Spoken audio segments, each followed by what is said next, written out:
Welcome to another episode of Your Guess, Your Mess.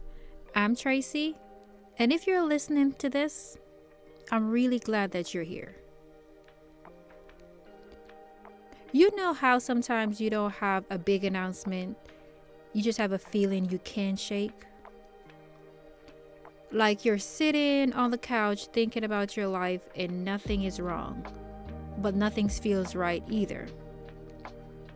That's where I found myself. I didn't wake up one day and say, okay, today the day I'm changing everything. It was quieter than that.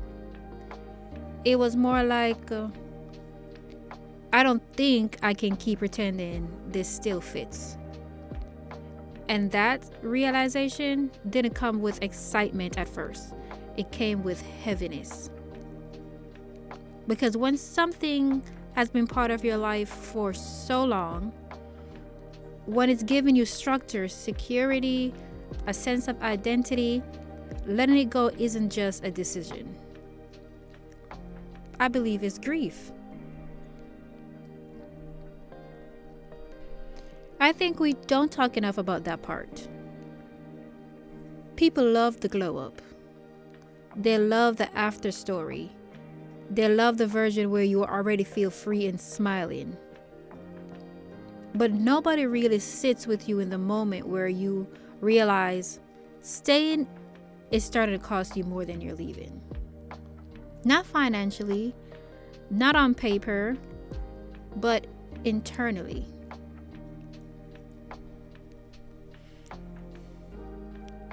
For me, it started showing up in my body before my mind caught up. I was tired in a way sleep didn't fix, reckless in a way I couldn't explain, doing all the right things, showing up for everyone, but feeling disconnected from myself.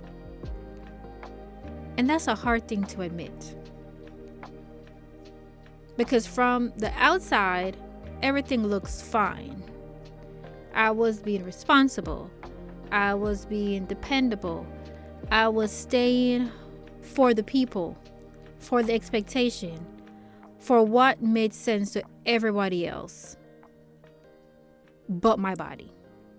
My body was already moving on. And that's something I've learned to trust. You can stay for people. You can stay out of loyalty. You can stay out of love.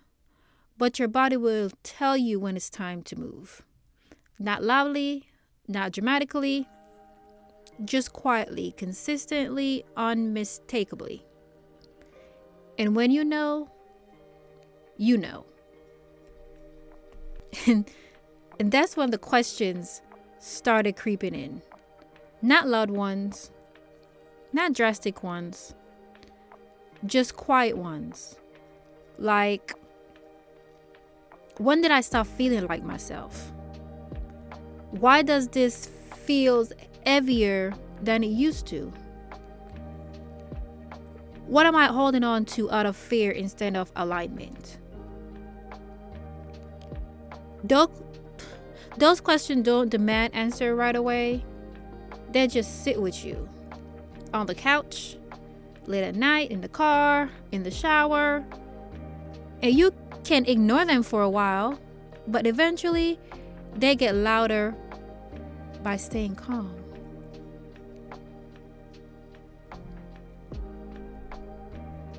That's the thing about your spirit. It doesn't yell, it waits. And one day I realized something really important. I wasn't unhappy because I was ungrateful. I wasn't reckless because I was irresponsible. I wasn't questioning things because I was broken.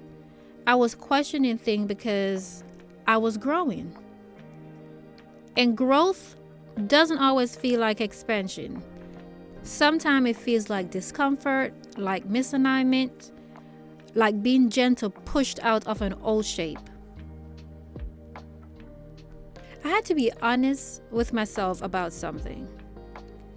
Staying felt safe, but it didn't feel true anymore. And leaving felt scary, but it felt honest.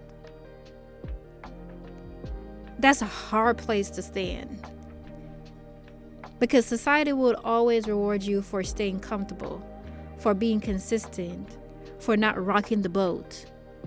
But your spirit doesn't care about applause. It cares about alignment. This wasn't about hating where I was. It was about recognizing that I have outgrown it. And outgrowing something doesn't mean it was bad.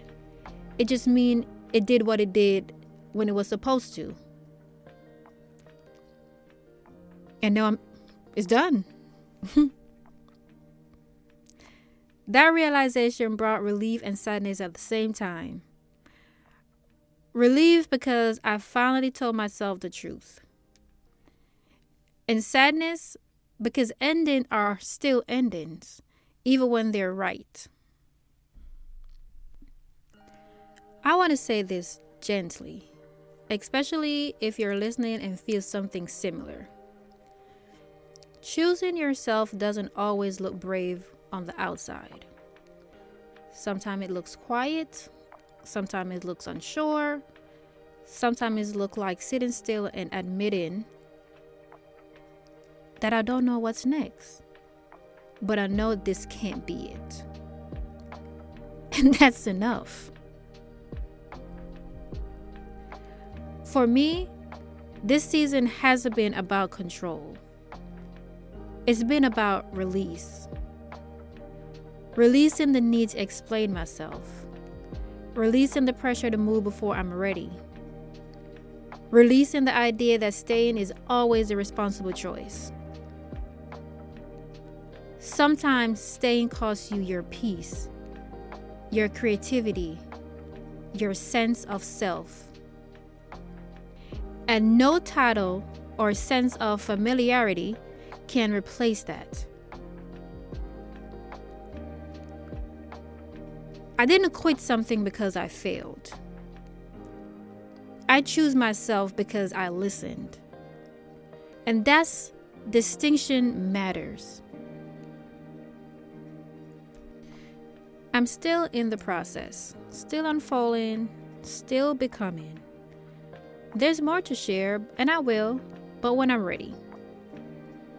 But for now, I just wanted to sit here with you and say this. If you feel that quiet pull, that gentle nudge, that sense that something is shifting inside you, you're not crazy. You're not ungrateful. You're not behind. You're just listening to your body, listening to your spirit. And that might be the bravest thing you do. Thank you for sitting with me. Thank you for holding space for your own truth too. Before you go, don't forget to like, follow, and subscribe to Your Guest, Your Mess wherever you're listening. On Spotify, YouTube, Amazon Music, Instagram, Facebook, and TikTok. And if this episode resonated with you, I'd love to hear from you. Leave a comment below and tell me, have you ever felt that moment when staying started to cost you more than leaving? Thank you for listening. Thank you for being here. Thank you for growing with me. Until next time, on the next one.